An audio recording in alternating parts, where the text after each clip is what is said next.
todo el continente americano y para los colegas y demás gente amiga de Europa, en especial de la Europa del Sur. En esta segunda programación del proyecto virtual El Norte de México y sus libros, les habla Mario Cerutti desde la Facultad de Economía de la Universidad Autónoma de Nuevo León, en Monterrey, 200 kilómetros al sur de Texas.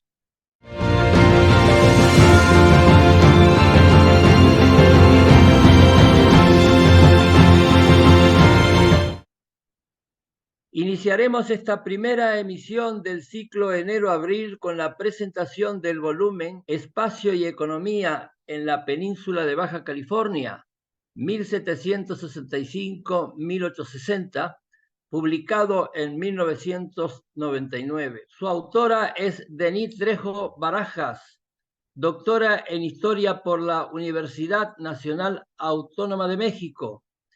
Es profesora e investigadora de la Universidad Michoacana de San Nicolás de Hidalgo.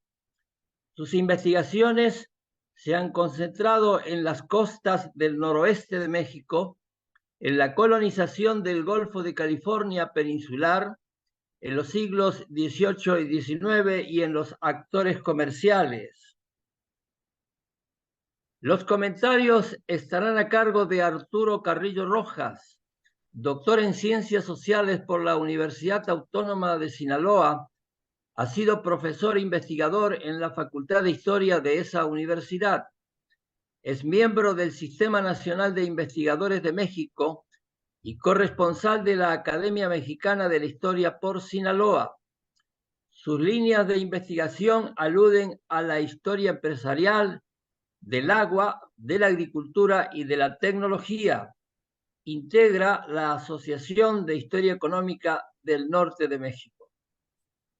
Adelante, Arturo, por favor. Buen día. Agradezco en primer lugar a los organizadores la invitación a presentar el libro y para poder sujetarme un poco el tiempo voy a leer un material que traigo aquí a la mano. Comentarios al libro de la doctora Denise Trejo Barajas. El libro, año de edición 1999.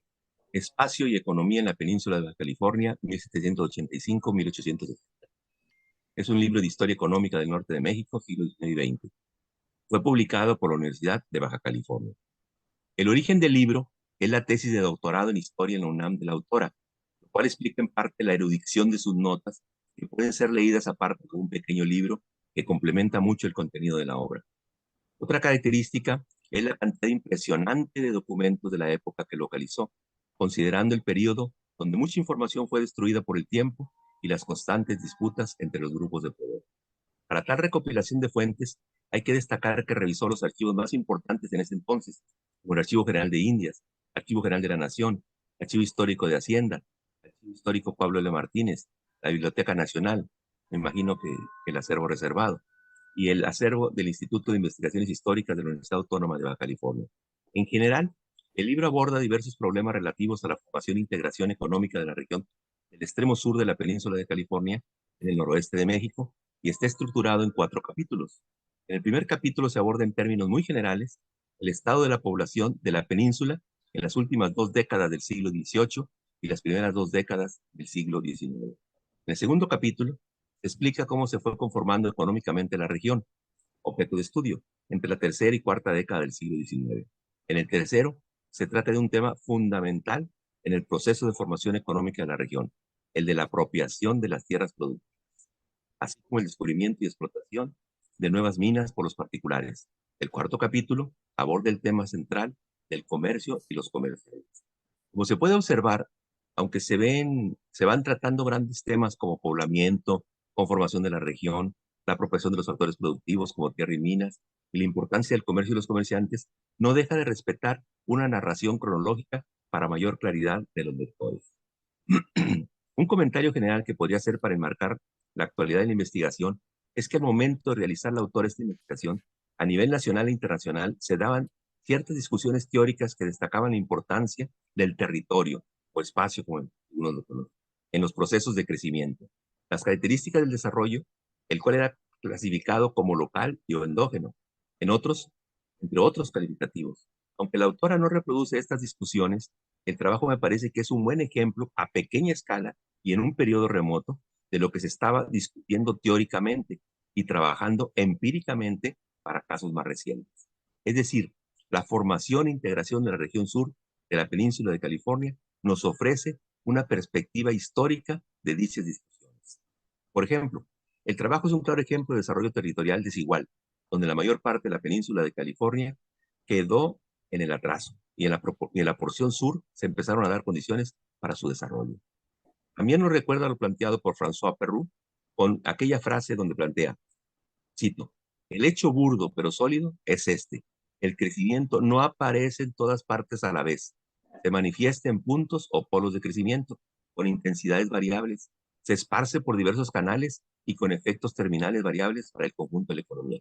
Esto lo podemos ver claramente en el caso de La Paz. Con esto parece confirmarse el carácter territorialmente localizado del desarrollo y se ajusta también a la definición dada por Sergio Huarque, que nos dice, cito, desarrollo local es un proceso endógeno, registrado en pequeñas unidades territoriales de asentamientos humanos, capaz de promover el dinamismo económico y la mejoría de la calidad de vida de la población. A pesar de construir un movimiento de fuerte contenido interno, el desarrollo local está inserto en una realidad más amplia y compleja con la cual interactúa y de la cual recibe influencias y presiones positivas y negativas. Podemos imaginarnos el mercado exterior, por ejemplo. También se ajusta a lo planteado por Garofoli. Cito, desarrollo endógeno significa, en efecto, la capacidad para transformar el sistema económico, la habilidad para reaccionar a los desafíos externos, la promoción del aprendizaje social y la habilidad para introducir formas específicas de regulación social a nivel local que favorecen el desarrollo de las características anteriores. Y a mi criterio, otro de los elementos más importantes que el libro nos demuestra es que no bastan los factores económicos para explicar estos procesos. La autora evidencia que existen otros factores políticos, institucionales, sociales, culturales, naturales y hasta intangibles que permiten el desarrollo. Creo que a grandes rasgos yo relaciono, al leer el libro me relacioné con todos estos temas que creo que hay que tener presentes cuando leamos el libro. Veamos a grandes rasgos algunas partes que destacan de su contenido. Como ya lo señalaba, en el capítulo 1 muestra las primeras señales de cambio en la economía californiana durante 4 décadas, de 1785 a 1825. La autora divide el capítulo en 2 apartados. En el primero aborda la colonización y desarrollo de una economía extramisional en el sur, y en la segunda el comercio marítimo en el noroeste de México y su impacto en la California peninsular. La colonización civil de la península, aunque escasa y tardía, se inició a mediados del siglo XVIII, todavía cuando predominaban las misiones jesuitas, el impulso de la actividad minera, la pesca de perlas, la ganadería y, en menor grado, las labores agrícolas. Los asentamientos civiles se desarrollaron de manera primordial en los mismos lugares que ocupaban los centros misionales y los ranchos aledaños. La excepción fue el establecimiento de los reales mineros de Santana y San Antonio, que respondió a la existencia de los codiciados recursos mineros. Los colonos prefirieron la zona sur debido a la existencia de minas de plata, placeres de oro y de recursos acuíferos, que se aprovecharon para el desarrollo de algunos cultivos y la explotación ganadera. También por la disminuida presencia de los indígenas californianos, lo que favoreció la colonización de tierras misionales por nuevos colonos. Finalmente, porque hacer una zona rodeada por mar era de fácil acceso desde las costas de Sonora y Sinaloa. Entre 1795 y 1812, en general, los habitantes de la península disminuyeron en número. En cambio, su extremo sur aumentó de modo considerable. En ese entonces, la Bahía de La Paz, hay que tenerlo presente, estaba casi despoblada, pero destacaba porque en esa zona había placeres perleros y explotables en el verano, donde llegaban armadores y buzos de Sonora y Sinaloa. La población que repobló la zona estaba compuesta de mestizos o mulatos, en primer lugar, los indígenas provenientes del macizo continental, los españoles y finalmente algunos cuantos europeos no españoles. Por su parte, la producción agrícola era sumamente reducida y en gran medida de consumo local, y estaba restringida a la parte sur de la península. Por otro lado, la ganadería estaba mucho más desarrollada. El ganado de los particulares sumaban en todo el sur, aproximadamente 1.638 cabezas de ganado vacuno y otras más de caballo mular y ganado asnal. La minería fue un factor decisivo del poblamiento y la concentración de los habitantes en el extremo sur del territorio, pese a su situación inestable y de bajo rendimiento económico. A causa de falta de capitales y de azogue, la explotación de minerales fue mínima. Sin embargo, no era despreciable su capacidad para atraer poblamiento. el cual, ante momentos de crisis o estancamiento de la actividad, pasaba a desempeñar labores agropecuarias. En general, la población de la última década del siglo XIX parece tener cierta estabilidad. En 1800 disminuye por la epidemia de calentura, pero después viene cierta recuperación, lo que coincide con el aumento de la población mestiza y española en las misiones sureñas y sus alrededores. El mayor número de concesiones de tierra otorgadas desde 1768 y el aumento del comercio marítimo en las costas peninsulares. Sobre el comercio marítimo en el noroeste de México y su impacto en la California peninsular, nos dice que no cabe duda de que el comercio marítimo de altura con San Blas y California se vio fortalecido en las 2 primeras décadas del siglo, incrementándose el movimiento comercial en ese mismo lapso. Prueba de ello fue la habilitación del puerto de Guaymas al comercio de altura en 1814 y el de Mazatlán en 1820. El comercio de cabotaje y el realizado por extranjeros promovió el fortalecimiento de una economía local, minero-agropecuaria y su participación creciente en la red comercial interlocal del Golfo de California. En otro capítulo se discute cómo se fue dando la integración económica del extremo sur peninsular, proceso que se da de 1825 a 1835. En la década que va mencionada, la región del extremo sur comienza a manifestar su supremacía demográfica y económica sobre el resto de la provincia. Los elementos que nos permiten hablar de la integración de esta región económica son el crecimiento poblacional en la zona, sobre todo en la zona sur, que pasa de ser de 2.500 habitantes en 1824 a 4.472 en 1830. Y las poblaciones más importantes en ese entonces eran San Antonio, zona minera que destaca por su crecimiento demográfico, San José del Cabo y Todos Santos, antiguas misiones principales de atracción de colonos interesados en tierras agrícolas y ganaderas, y La Paz, que en ese momento ya había nacido en 1831 como puerto. En 1830 se empezó a definir un entramado de relaciones de carácter comercial en el que las comunidades del sur del territorio peninsular, pueblos y ranchos con sus pequeñas producciones ganaderas y agroganaderas y mineras requirieron del puerto de La Paz, lugar donde se dio la concentración monopólica de las funciones de intermediación, tanto para la salida como para la llegada de nuevos productos. En estos años se dio el desarrollo de las actividades agropecuarias y mineras. En estos años, el desarrollo de una incipiente complementariedad entre diversos sectores productivos y la conformación de un núcleo comercial y político en el puerto de La Paz que propició la inserción de la economía sureña en las redes del comercio del Golfo californiano. En ese entonces comenzó a formarse en el puerto un mercado urbano que acrecentó la demanda de los productos agroganaderos, mineros y de pesca, así como la manufactura proveniente de la contracosta o traídos por embarcaciones extranjeras. Dice la autora, en el capítulo 3, que la apropiación de las tierras productivas se constituyó como un tema fundamental en el proceso de formación económica de la región, así como el descubrimiento y explotación de nuevas minas por los particulares, procesos que tienen lugar de 1829 a 1860. El proceso de apropiación de las tierras agrícolas misionales no estuvo exento de conflictos, los cuales marcaron la historia peninsular. Se puede considerar que el control sobre las tierras misionales que ejercieron algunos religiosos y colonos y que motivó varios conflictos no fue sino la forma que adoptó el proceso de apropiación de las escasas tierras agrícolas de la península, tal y como lo dice el autor. Por su parte, la tenencia de la tierra dedicada a la ganadería se caracterizó por su inestabilidad debido a las condiciones del terreno y de la propia actividad ganadera. Tampoco los sitios ganaderos estuvieron exentos de conflictos, lo cual se debió a las características extensivas de la ganadería y la insuficiencia de recursos acuíferos en el territorio. Esto nos lleva al problema de la lucha por el agua, que se relacionaba también con el conflicto latente entre creadores y agricultores. Hasta mediados de los años 50, la minería del sur de la provincia se explotó de manera muy precaria, sin la aplicación de innovaciones tecnológicas que permitieran mayor productividad. Se observa una rápida intromisión en la actividad minera por parte de los comerciantes del puerto de Mazatlán, la cual retuvo formalmente la zona de San Antonio como de su jurisdicción. Otra actividad extractiva relevante en esos años fue la pesquería de perlas. La presencia de propietarios y comerciantes de esa actividad fue en aumento desde fines de la década de los 30. En esto tuvo que ver el fortalecimiento económico del comercio de La Paz y la mayor demanda en el mercado externo, tanto de la perla como de la concha. A mediados del siglo XIX, tenemos ya una red de asentamientos integrado por el puerto de La Paz y los pueblos de San José del Cabo, San Antonio y Todos los Santos, cada uno de los cuales ejercía como cabecera municipal su autoridad política y administrativa sobre otros pueblos, congregaciones y un sinnúmero de ranchos. A su vez, los productos y necesidades generados en los ranchos retroalimentaban la vida de pueblos y cabeceras municipales a través de un incipiente intercambio comercial.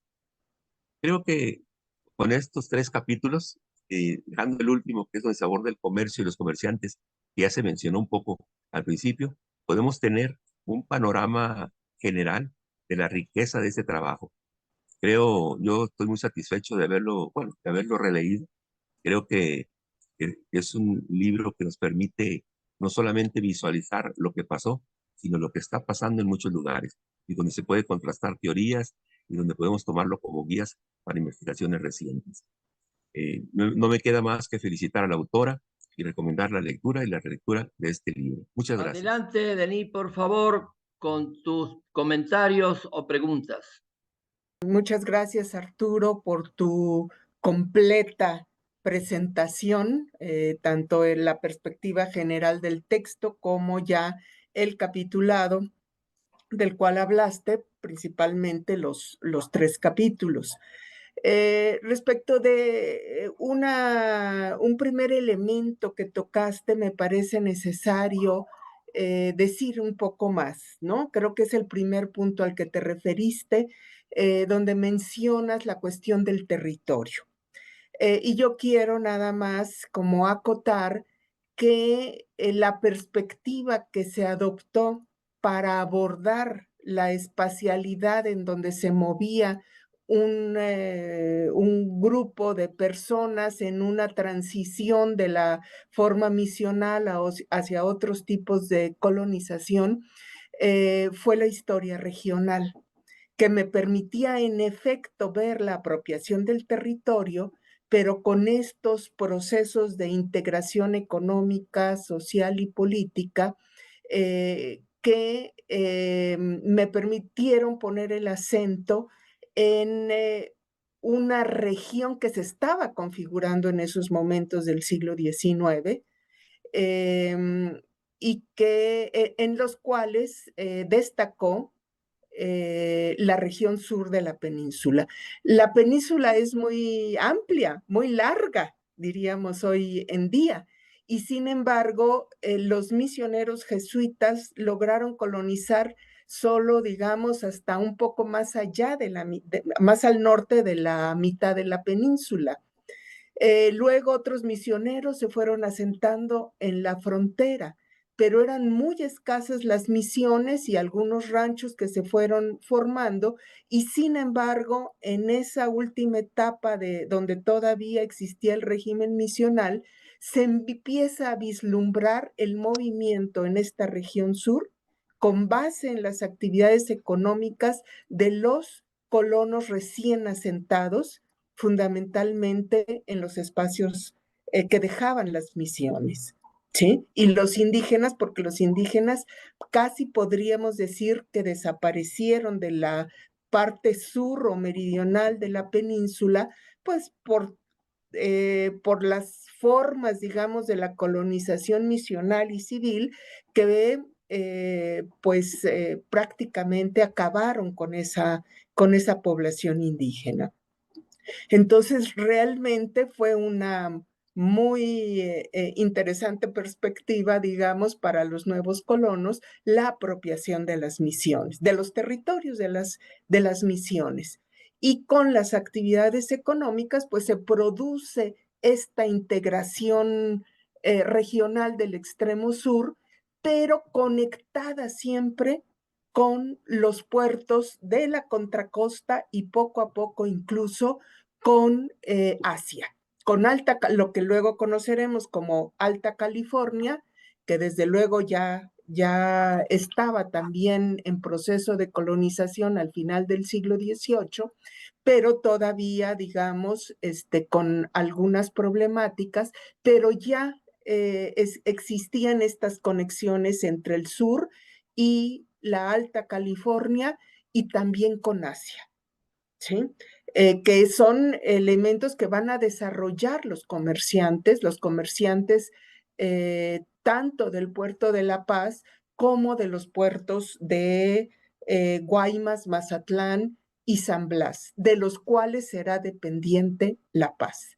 Entonces, hay una integración del extremo sur, pero siempre dependiente también de los puertos mayores, toda esa población y todos esos elementos comerciales, de propietarios, etcétera, y de mineros, dependientes con respecto de los puertos del macizo continental.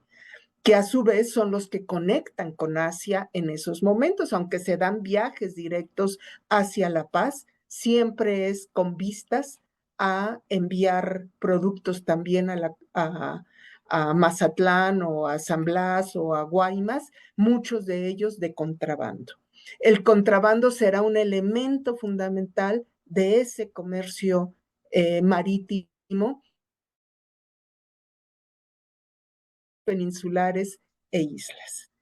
Yo agradezco mucho esta perspectiva que hizo Arturo, tan global y a la vez especificando en cada capítulo, y creo que la cuestión del comercio, que es lo que se toca en el último capítulo, resulta fundamental en este proceso de integración interna y con el exterior.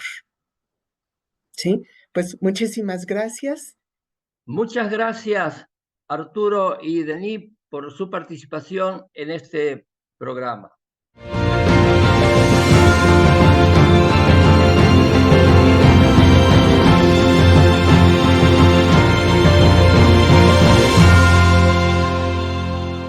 El segundo trabajo por comentar en esta emisión del Norte de México y sus libros es El Valle del Yaqui, propiedad privada, explotación agrícola, organización empresarial y crédito, 1930-1980, publicado en el 2019.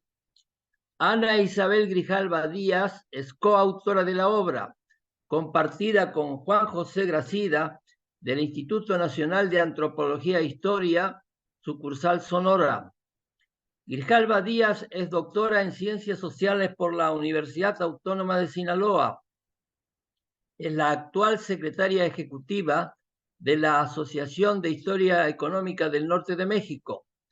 Profesora investigadora del Colegio de Sonora, integra el Sistema Nacional de Investigadores en México. Entre sus áreas de interés destacan la historia empresarial, de la banca y de la agricultura. Los comentarios estarán a cargo de Diana Méndez Medina, doctora en Historia por el Colegio de México. Está adscrita al Instituto de Investigaciones Históricas de la Universidad Autónoma de Baja California. Es miembro del Sistema Nacional de Investigadores de México. Sus líneas de investigación incluyen las políticas agrícolas del gobierno federal, la producción agrícola en el norte del país, la vitivinicultura en Baja California y su legislación turística en el siglo XX. Adelante, Diana, por favor. Es un gusto para mí presentar esta tarde el libro El Valle del Yaqui, propiedad privada, explotación agrícola, organización empresarial y crédito, 1930-1980, escrito por Ana Isabel Grijalva y Juan José Gracida. Lo que yo quiero hacer, compartir con ustedes, es un comentario general de la obra, del contenido, que más que ser una síntesis, quiero o busco que resulte ser una invitación a la lectura, a la consulta de esta obra, que desde mi perspectiva es importante presentar ante ustedes, por un lado, por la información, el gran cúmulo de información que lograron sintetizar a partir de una exhaustiva búsqueda en archivos, registro de propiedad, registro público de la propiedad, notarías, y que difícilmente podríamos reunir o sintetizar o encontrar como la manera como ellos lo presentan en esta obra. Además, y de manera particular, fue una obra que a mí me permitió establecer puntos de comparación y contraste con otras regiones en el mismo norte de México, pero que creo que se podrían aplicar a otras latitudes que se distinguen por tener un desarrollo regional a partir de la producción agrícola. En este caso hablaremos del Valle del Yaqui en el sur de Sonora, en una época, como ya decía, de 1930 a 1980, que los autores describen o tienen como objetivo explicar su transformación y pervivencia a partir de las actividades agrícolas en este periodo mitad del siglo XX. Además, es evidente que siempre tener o conocer otros libros nos permiten establecer puntos de comparación, pero al mismo tiempo ser más profundos y en nuestras explicaciones, y también acabar con a veces con esta sobreinterpretación o unicidad que vemos en nuestros objetos de estudios. También otro aspecto que me parece relevante destacar de este libro es que, en mi opinión, deja de manifiesto conceptos que han sido objeto de discusión en la Asociación de Historia Económica del Norte de México, como son el concepto de sistema productivo local, tejido productivo, que son aplicados o han sido aplicados en diferentes obras, y aquí también lo vemos en el análisis de espacios regionales de base agrícola, en donde el sistema productivo local está vinculado a la explotación agrícola y propicia el desarrollo de centros urbanos, siendo así complementario el espacio rural y urbano. Sin duda, el Valle del Yaqui ha sido objeto de estudios desde hace ya varias décadas y desde diferentes perspectivas. Pero uno de los aspectos que yo resaltaría, como ya he mencionado, de esta obra, es la información que concentra y que difícilmente podríamos encontrar en un artículo extenso, ¿no? Si bien es una obra que relativamente en pocas páginas, ¿no? No son tan pocas, son casi 150 páginas, pero creo que es una buena forma de tener un panorama general de este desarrollo agrícola del valle, que además en algunos momentos los autores hablan de una segunda etapa o de un renacer del Valle del Yaqui a partir del año 1933-34, cuando se multiplica y se va fraccionando y vendiendo la propiedad de la tierra, que además favorece el cultivo de esta zona. Pero antes de entrar en esos detalles, quiero decirles que el libro, bueno, está organizado temáticamente, comprende estas 6 décadas, está integrado por 7 capítulos, y como ya les decía, les mencionaba, el objetivo central es explicar el desarrollo agrícola del Valle del Yaqui, donde el trigo y el algodón fueron los principales cultivos. El algodón sabemos que ha estado sujeto a vaivenes del mercado internacional, no así el trigo, que el trigo básicamente, que además se distingue por la calidad del trigo que se produce en el Valle del Yaqui, o el destino principal sigue siendo el mercado interno. Si bien a lo largo de estas décadas, y como lo refieren los autores, emergen otro tipo de cultivos que son importantes, como el frijol, el arroz, que es uno de los cultivos iniciales, económicamente, y los créditos solicitados por los productores agrícolas se van a enfocar a estos productos. ¿Qué es lo que hay? De acuerdo a la explicación, ¿qué es lo que propicia este desarrollo, este boom agrícola en el Valle del Yaqui? Bueno, algo que señalan los autores en el capítulo 1 es, y que es fundamental y que además vincula al Valle del Yaqui a estas corrientes internacionales, es la Revolución Verde. Y esto que se señala en la obra como el paquete tecnológico de la Revolución Verde, que viene con irrigación por bombeo, semillas mejoradas, la investigación, experimentación, ¿no? La creación del Centro de Investigaciones Agrícolas es muy importante. Pero además, esta expansión o este avance de la frontera agrícola está estrechamente relacionado con el fraccionamiento de los terrenos a partir de 1933, como ellos los muestran con evidentes picos en el 1944 y 1962.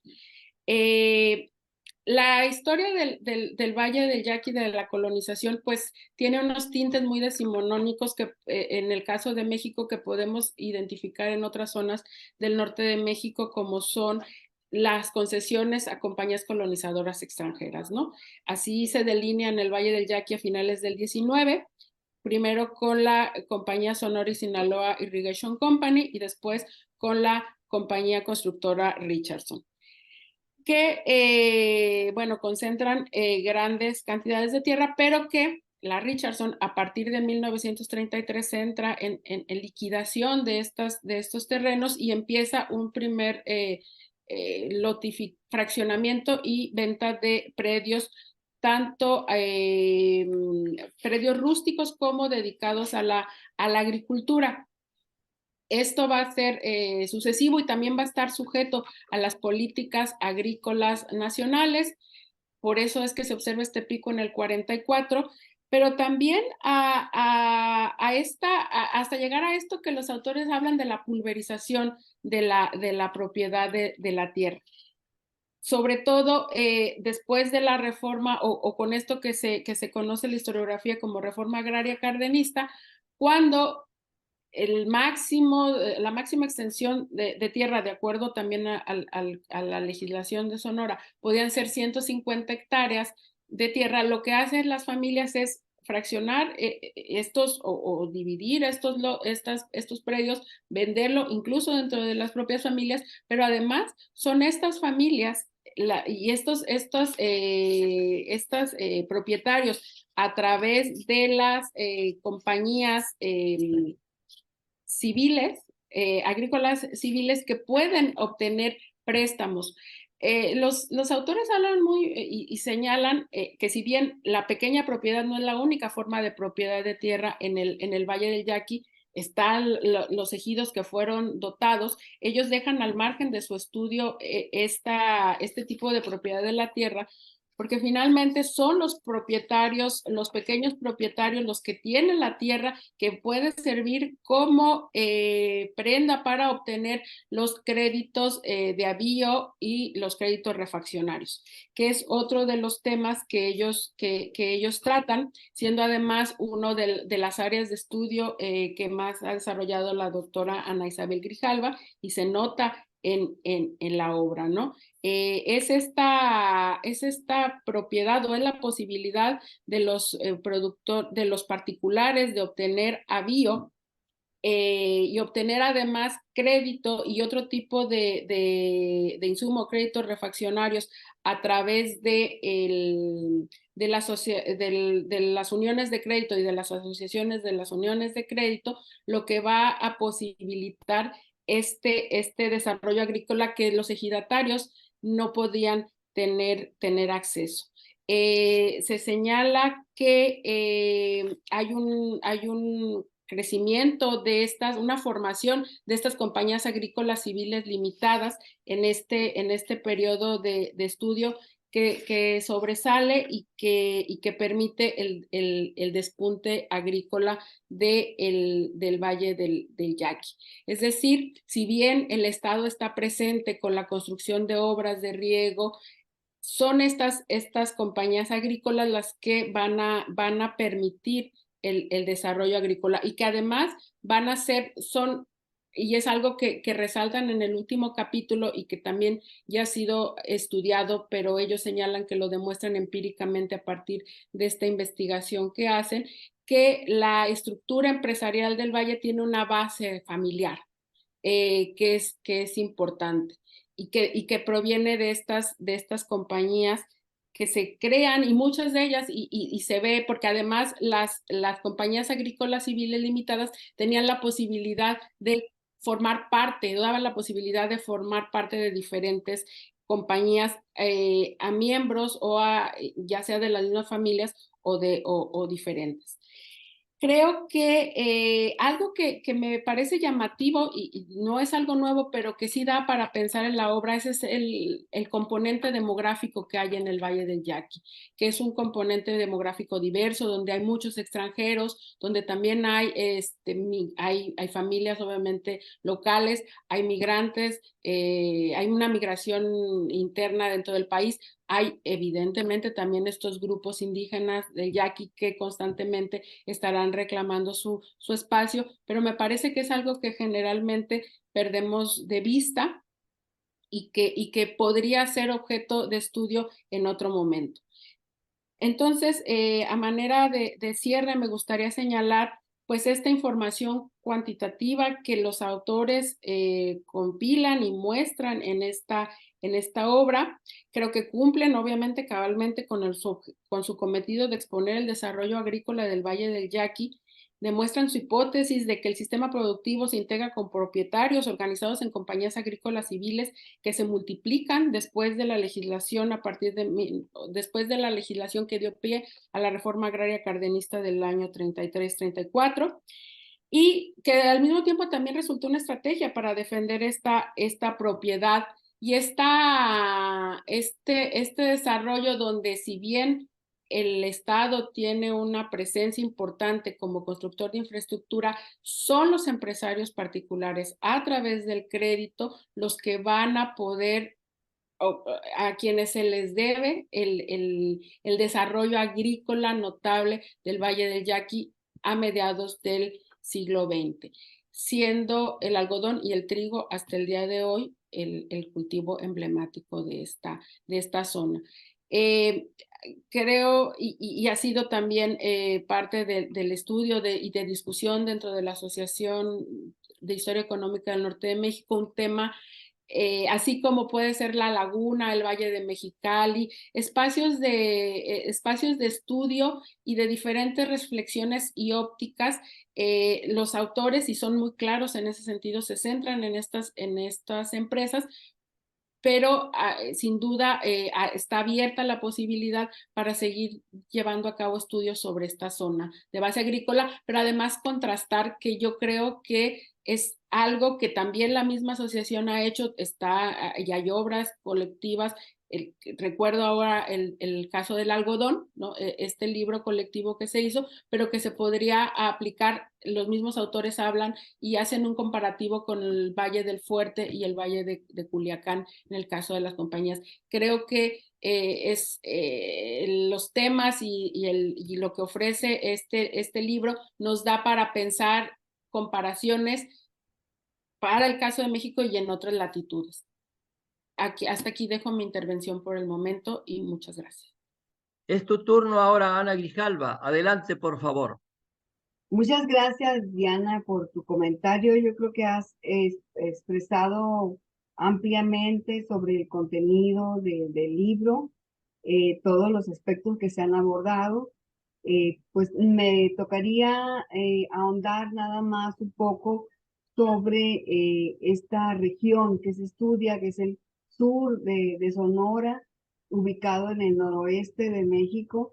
Y de alguna manera, pues, el libro trata de exponenciar, de poner en relieve una región de base agrícola y cuya explotación de la tierra, pues, dimensiona la economía de esta zona, ¿no?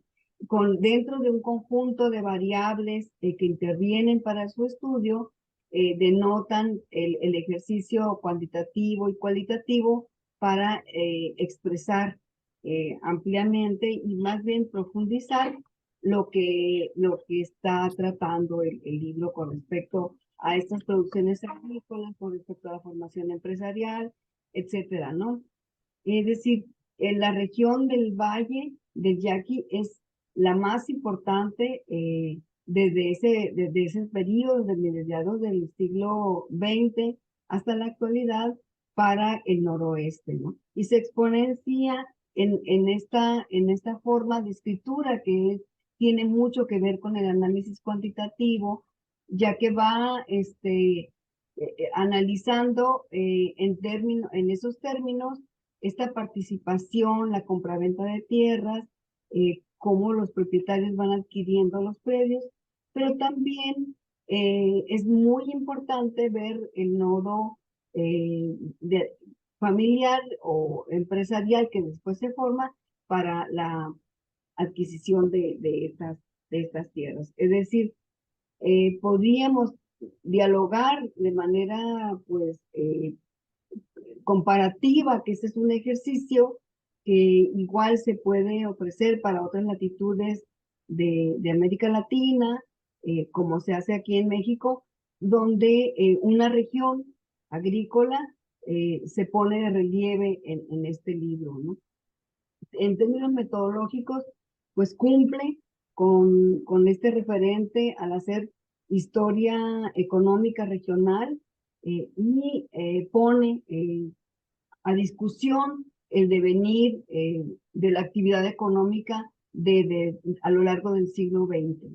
Entonces, podríamos, pues también, no extender mi comentario de manera profunda, ya que pues Diana ha comentado ampliamente sobre lo que contiene el libro, pero sí podríamos decir que es un libro consultable, es un libro que se puede leer para saber cómo se desarrolla una región a partir de la propiedad privada, de la propiedad agrícola y de la explotación agrícola.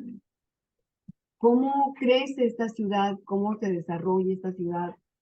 Eso es algo que lo va diciendo el libro entre líneas, no lo dice claramente, pero sí se puede percibir de alguna manera el quehacer de las familias a lo largo a lo largo del siglo XX.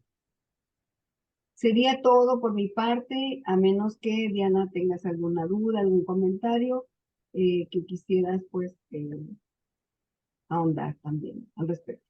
Coincido contigo en estas cosas que están entre líneas en el libro y que puedes, por ejemplo, en la introducción, bueno, en el capítulo 1 se habla de agrociudad y no hay un espacio dedicado, un capítulo dedicado a la agrociudad, aunque constantemente se habla de Ciudad Obregón, y uno va infiriendo cosas, ¿no? Que tal vez habría, y que bueno, ya en su momento Juan José Gracida lo trabajó de manera separada. Mario Ceruti también ha hablado de las agrociudades y ha estudiado temáticamente. Tenemos también el caso de Guamúchil, por otro compañero, pero eso se queda entre líneas, ¿no? También algo que sin duda sé que no es preocupación de ustedes, pero esta parte demográfica, ¿no? Aunque se menciona en diferentes momentos del libro, pero este componente demográfico de familias extranjeras, y que la legislación les permite ser parte de estas compañías, dada que son naturalizados mexicanos, ¿no? Hablan ustedes de la confusión que hay con Richardson y el otro, y su socio, ¿no? Que dedican el cuarto capítulo a hablar de Ciber, si no mal recuerdo el nombre del socio, ¿no? Entonces son cosas que al mismo tiempo parecerían muy particulares, pero creo que ya cuando abrimos la mira y empezamos a ver otros casos son propias del norte de México, ¿no? De este crecimiento demográfico que tienen en el último tercio del XIX y toda la primera mitad del siglo XX, también en gran medida impulsado por este desarrollo agrícola potente, ¿no? Que tiene el algodón y que vemos y ya se ha demostrado en estas ciudades algodoneras, porque los enlabonamientos que se dan y estos multiplicadores que tienen estas agroindustrias, pues son notables y en el Valle del Yaqui se observan. Así es, Diana. En este sentido también, donde coincide con otros autores, es también el apoyo del gobierno federal para impulsar el desarrollo agrícola, ¿no? También coincide en este sentido de este impulso en créditos y para fomentar y hacer fértil una zona que había sido prácticamente pues virgen hasta buenos años del siglo XX, ¿no? Entonces, esta participación del gobierno federal coincide con otros ejercicios, con otros estudios de colegas que también hacen referente a la ocupación en el norte de México. Y esto que también se desarrolla muy bien en el libro, la banca privada y la banca pública, que creo que, pues no sé si tiene que ver con el conocimiento y el interés que tú tienes con ese tema, pero me pareció que es el capítulo más detallado y donde queda muy claro pues el peso que tienen estas instituciones crediticias, la modalidad, por llamarlo de alguna manera, en que se ofrecen y lo que ofrece cada una para el desarrollo agrícola, ¿no? El libro me parece completo, pero sí creo que ese capítulo tiene particular detalle. Muchas gracias por su colaboración, Diana y Ana Isabel, y muchas gracias a los que han compartido esta emisión desde distintas latitudes de nuestro continente.